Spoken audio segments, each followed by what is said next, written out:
Day 1, we're off on a great adventure.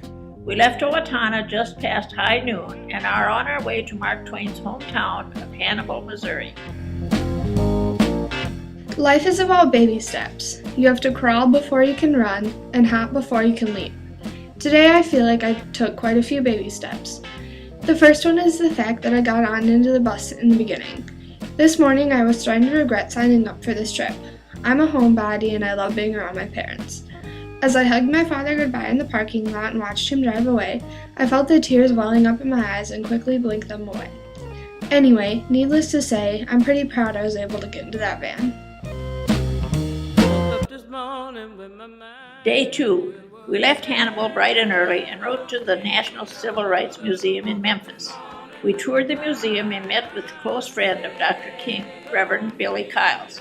We then made our way over to the world-famous Rendezvous Ribs to relax and enjoy the food.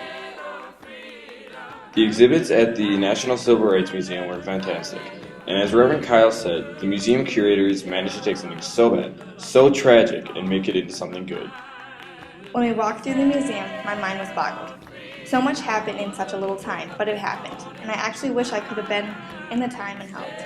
Reverend Billy Kiles was with Dr. King for the last hour of his life. When he was speaking, the only thing you could do was listen. His speech was centered on the quote, "Hold fast to your dreams, for if they die, life is like a broken-winged bird that cannot fly," by Langston Hughes. My favorite part was going up to shake his hand afterwards and getting a picture with him. My grandchildren will be lucky to hear this story of such a wonderful man.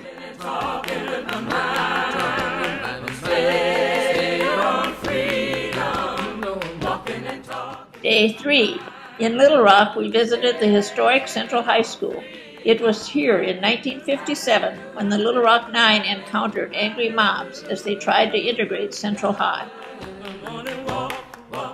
Day 4, we then made our way down to Jackson to meet up with Dr. John Perkins at the Perkins Center. Once there, we helped out with a service learning project, which involved digging up the community garden and removing siding for addition to the center. Afterwards, we got a chance to have lunch with Dr. Perkins, and he shared about his incredible life as a civil rights leader. Every community should have a place where people can help. The Perkins Center is a place where anyone can go to get help. They help provide struggling families with places to live. Today was a turning point for me on this trip. I really had just gone along with it, looked at all the museum exhibits, and only absorbed bits and pieces along the way. We began the day with a service learning project. We weeded a community garden. It felt great knowing that in the near future, some kids in the area would be able to pick homegrown vegetables, and I was a part of that. Day 5, we arrived in Montgomery last night and spent some time with Reverend Robert Grates today, who talked with us about the active role he played as a white pastor during the Montgomery bus boycott in 1955. Day 5 started in Montgomery, Alabama. I finally got to try some real southern grits for breakfast at a local Waffle House. To my surprise, they were not quite as I expected. But once the waitress told me to add lots of sugar and some milk, the grits got a little bit better. Following breakfast, we got on the road again and took a short drive to meet up with Reverend Grates, his wife, a professor, and a doctoral student who all talked to us about the civil rights movement. I now know that I have the power to do something big in my life, and I'm getting the willpower to get after it. This trip has really changed my thinking about life. Change doesn't just happen in a day, week, month, or year. It takes the work of many for a long period of time for something major to occur. And I now know that I want to be part of something big. I would like to take this time to now really deeply reflect on what I have learned. The biggest thing for me is reconciliation. Mostly because that is what we have been dealing with the most when talking to the speakers. It was interesting thinking about how the blacks could go through so much beating and torture and still walk away thinking about forgiveness. That's an important message to take home. Day 6, our day started out in Birmingham, and we dropped by the Irondale Cafe, inspiration for the book Fried Green Tomatoes, on our way to visit the 16th Street Baptist Church. 4 little girls were killed at this church in 1963 when it was bombed during Sunday school. We then visited the Civil Rights Institute and Kelly Ingram Park, where Bull Connor famously released dogs and fire hoses on civil rights protesters. Eventually, we made our way to Atlanta and stopped by the Dwarf House, the original site of Chick-fil-A. We went to Kelly Ingram Park today. It had some really amazing statues there that really got to me. Park also had a quote that really stuck with me. How wonderful it is that nobody need wait a single moment before starting to improve the world. Anne Frank. Day 7. We toured the King Center this morning, visited the birth home of Martin Luther King Jr. and the burial sites of Dr. King and his wife Coretta. Then we began making our way to Nashville, stopping by Mont Eagle to meet up with Dr. Scott Bates, who talked with us about the Highlander Folk School. We closed out our day at the Loveless Cafe in Nashville, enjoying their delicious biscuits and drinking sweet tea.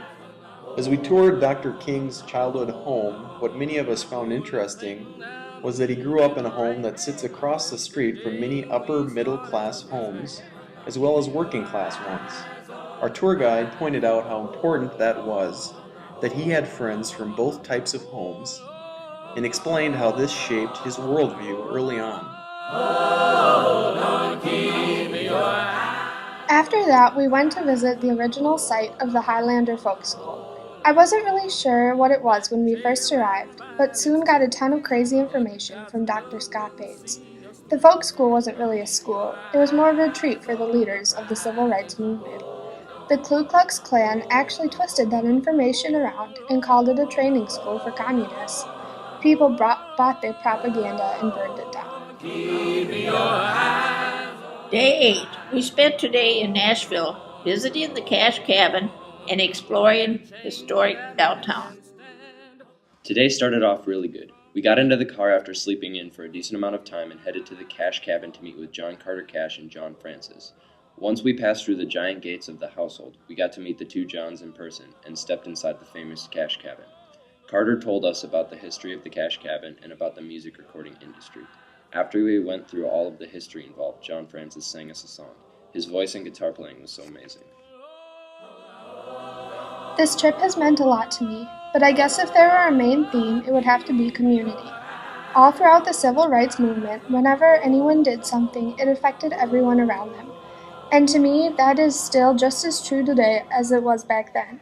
And the community piece really helps me relate the civil rights movement to my life today, because I really felt a sense of community on this trip by getting to know everyone better and realizing that all my actions have an effect on people. Most of the people we got to meet on this trip who were involved in the movement also mentioned friendship, community, and how it affected them. I specifically remember John Perkins telling us that friendship was his greatest accomplishment throughout his life, and that really stuck out to me. I have learned through this trip that I need to take risks in my life to be the best I can be. I must strive for perfection in the biggest, hardest dream out there. And I want you to think, have you done something to leave a lasting memory? If not, what can you do to change that? The skills on the civil rights movement I've gained has been something I cannot put into words. It opened social studies in a new way I never thought was possible, but I guess all along it took this guy who had a dream. He wanted to give the kids something to remember. It took Paul to make this dream come real for all of us, and I think that really makes options what it's meant to be. It's been the best time of my life, and the memories will never fade. The Civil Rights Ride was full of fun learning experiences we will never forget, and we want to give a big thanks for all who helped make it possible.